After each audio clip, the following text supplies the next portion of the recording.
예, 이제 그럼 우리 사회가 아동학대가 이렇게 만연해 있는 여러 다양한 요인을 한번 짚어보기로 하죠. 우선 우리가 처벌이 약하다, 그것도 하나 요인이 될 수밖에 없겠네요.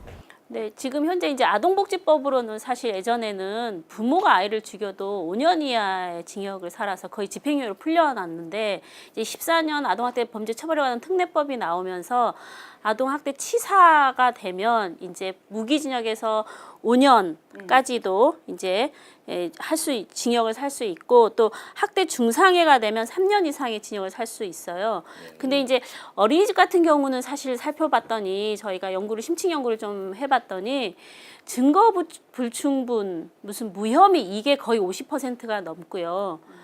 그리고 이제 형을 실사를 한다고 해도 실형이 한 5% 수준이고, 그게 거의 대부분이 1년 미만이더라고요.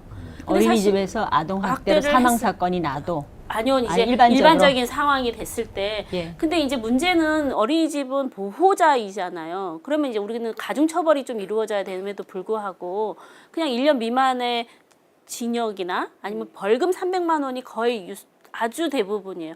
밥을 제대로 안 먹었다 해서 선생님이 아이를 막 심각하게 밥을 밀어 넣어주는 이런 것도 다 벌금 300이고요. 잠자리 뭐 이렇게 낮잠 재우는 거 이런 거 다 잘못했을 때도 거의 벌금 물고 다 거의 형이 끝났던 상황이거든요. 그래서 이제 이번 기회에 이 양형 기준이 좀 바뀌어야 되는 것도, 이게 국민의 법감정을 좀 가지고 양형 기준이 좀 실어져야 되는 거 아니냐라는 문제 제기를 사실 하고 있는 거죠. 그 청와대 청원이 그렇게 갑자기 지금 제가 들어갔을 때 1위였던 것 같아요. 전체 여러 가지 청원 중에서 그 부분이 국민적 공감을 일으키는 것 같아요. 왜 아동학대 사건이 이렇게 처벌 수위가 낮냐? 말이 안 된다.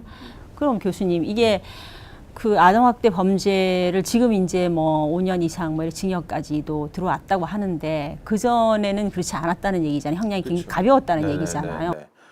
그러니까 예전에는 이제 직계 존속, 그러니까 부모님을 죽이는 경우에는 뭔가 가중 처벌이 있었지만 일반인에 비해서.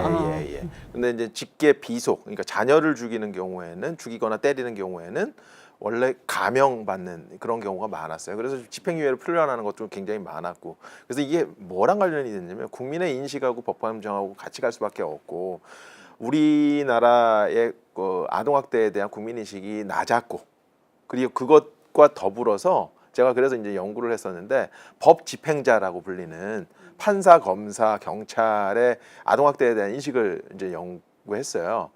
이제 2013년 자료인데, 그때 보니까 일반인보다도 아동학대에 대한 인식이 낮아요. 사법부의 왜 재판관님들이 그러냐면 그분들은 주로 이제 형을 보고, 그러니까 심각한 이제 폭행이나 뭐 심각한 사례들을 이제 주로 보시다 보니까 뭐 이유는 있어요. 그러다 보니까 어떻게 보면 아동학대에서 벌어지는 이런 것들에 대해서 굉장히 중요하다고 생각하지도 않고, 문제가 될 거라고 생각하지도 않고, 훈육의 일부라고 생각하고, 이러다 보니까 일반인보다도 아동학대에 대한 인식이 낮았던 그런. 지금은 이제 뭐 전담 경찰관도 있고 전담 검사도 있고 그래서 조금 좋아지긴 했는데, 그때만 해도 그랬습니다. 그래서 저는 이게 만약에 이제 좋아지려면 국민의 그 아동학대에 대한 인식이 좋아지는 것도 굉장히 필요하고요. 그리고 법 집행자라고 하시는 분들의 아동학대에 대한 인식을 높이는 거 굉장히 중요하다고 생각이 됩니다.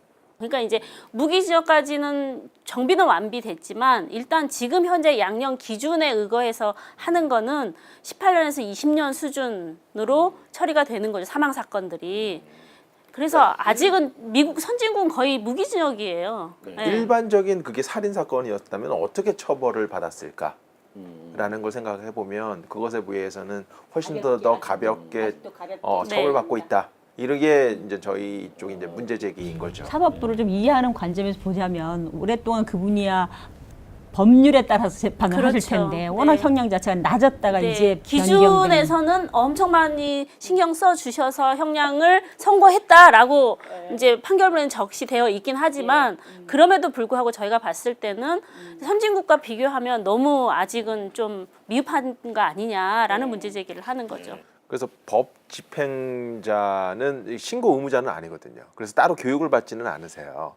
그래서 법 집행자도 어떻게 보면 그 다른 그 신고 의무자랑 마찬가지로 교육을 좀 받으시면 좋지 않을까, 이거는 그냥 일반인 교육 받는 거와 마찬가지로 법 집행자의 인식도 높일 필요가 있어서 그런 것들은 이제 제안하는데 근데 잘 안 들어주시죠. 그 성폭력 특별법 들어올 때 상황이 꽤 유사한데 법은 있어도 그 집행하는 그 경찰들이 인식이 자기네들이 경찰 시험 칠 때는 그런 과목이 없었다 뭐 이런 분 말씀을 하시던데 지금은 경찰관 분들은 이제 좀 이따가 나오겠지만 신고 들어오면 동행해서 조사가 가려면 이미 이제 이런 법에 대해서 많이 숙지를 하고 계시죠? 그렇죠. 벌써 진행이 됐으니까. 그러니까 아동학대로 112로 신고가 되면 코드 2 지령이 내려지고요. 코드 2 지령 5분 안에 현장에 출동할 수 있게 지구대가 이제 출동하는 거고요. 이제 그렇게 되면 당연히 공동수행 지침이라고 그래가지고 저희가 아동보호 전문기관과 경찰과 법무부가 함께 보고 있는 공동수행 지침을 마련해놨죠. 경찰은 출동할 수 있는데 아동보호 전문기관은 그 인력이 부족하고 개수가 부족해서 실제로 같이 출동하기가 5분 어려운 체계를 5분 내 가지고 출동 있는 거죠. 거의 네. 불가능하죠. 저희는 1시간 반 있다가 출동합니다. 그렇지 뭐 60개인데 네. 지금 신고 현장이 30분 내 거리 네. 아닌 데가 많게 될 텐데. 네, 맞습니다. 예, 알겠습니다. 그건 좀 이따 한 번 더 여쭤보기로 하고. 저희가 그 자라날 때만 해도 그 사랑의 매 이런 표현을 썼잖아요. 네. 지금은 이제 뭐 그런 게 좀 사라지고 있는 것 같은데 그 우리나라만의 어떤 그 사랑의 매라는 게 우리나라만의 저건가요? 뭐 이제 우리나라의 무슨 문화적인 어떤 뭐 특색에서 나오는 건지 다른 나라하고 비교했을 때 좀 글쎄 이제 우리가 알고 있는 우리 그 속담 같은 데서도 괜찮은 거를 하기 위해서는 매를 한 대 더 주고 뭐를 하면 떡을 하나 더 주고 뭐 이런 식의 사실 그런 속담들이 있는 것처럼 우리는 이제 잘 자라게 하기 위해서 매라는 거를 들고 뭔가 훈육을 하시겠다, 때려서라도 올바른 길로 지도하겠다라는 것들을 아마 사랑의 매로 표시를 한 것 같은데 사실 저희가 봤을 때 이게 이제 한 대를 때려서 아까도 말씀하셨지만 이게 금방 바뀔 수 있는 상황이 아니거든요. 그러니까 이 체벌이라는 것 자체는 수위가 점점 강해지고 내 수위가 높아질 수밖에 없는 상황이니까 이제 매를 때려서 뭔가 문제를 해결하는 거는 사실 적절한 방법이 아니다. 많은 미국에서 연구에서도 이건 강력한 단기 효과일 뿐이지 그 앞에서만 엄마 말 잘 듣게 만들어주는 거지 이게 장기적으로 봤을 때 관계 부모하고 아이들의 질 관계에서도 그것도 떨어지고 공포감을 조성시키고 불안하게 하고 그래서 아이의 정서상으로도 이 체벌이라는 것 자체가 매를 든다는 것 자체가 좋은 효과가 없다라는 연구 결과들이 사실 많이 있습니다. 근데 이제 아직 우리 문화에서는 매라는 것이 바로 들면 효과가 있다라고 생각하시는 부모님들이 아직 여전히 계시는 거죠. 사실 부모 역할을 하는 게 쉬운 일은 아니죠. 그리고 어디서 배워본 적도 없고 사실 내가 나를 키워왔던 우리 부모에게 받았던 방식을 제가 배워서 또 아이에게 하는 거잖아요. 그래서 이 교육의 시스템이 사실 정말 필요한 것 같고 저는 좀 손쉽게 매를 들지 마시고 심호흡을 좀 한번 하시자 이런 얘기를 사실 손쉽게 하거든요. 진정해라. 예. 특히 이제 그 어린이집 같은 선생님들은 전문가이시잖아요. 네. 예. 그러니까 심호흡 한번 하고 누구야라고 예쁘게 다시 불러보자. 예. 이렇게 저는 얘기를 하는데 사실 이게 가정 내에서도 사실 그게 실천이 좀 되어야 되는데 쉽지 않은 방법이죠. 그런데 이제 전 세계적으로 한 53개국이 신체적 체벌을 금지한 나라들이 있어요. 근데 우리나라도 법으로 교사의 체벌부터 금지했고 2014년에 그 부모의 체벌까지 금지했는데 아는 부모가 많이 없으세요. 2014년에 금지됐어요. 예, 그게 이제 금지됐습니다. 예, 그게 이제 문제인 것 같아요. 거의 대부분의 체벌을 금지했던 나라들은 이 체벌 금지하는 시점에 굉장한 논란이 있었고 그 논란 속에 많은 사람들이 배우게 되는 과정이 있었는데 우리는 그런 논란 없이 갑자기 이제 법만 생긴 거예요. 그러니까 아무도 모르는 그런 법이. 는 그런 것 같아요. 2014년 법에 가정에서의 체벌도 이제 범죄 행위다. 신체적, 정신적 고통을 주지 말게 그렇게 되어 있어요. 있는 애매하게 네, 표현은 네, 되어 있어요. 네. 체벌 금지가 아니라 신체적, 정서적 고통을 가해서는 안 된다 이렇게 되어 있습니다. 근데 이거는 체벌하지 말라는 뜻이거든요.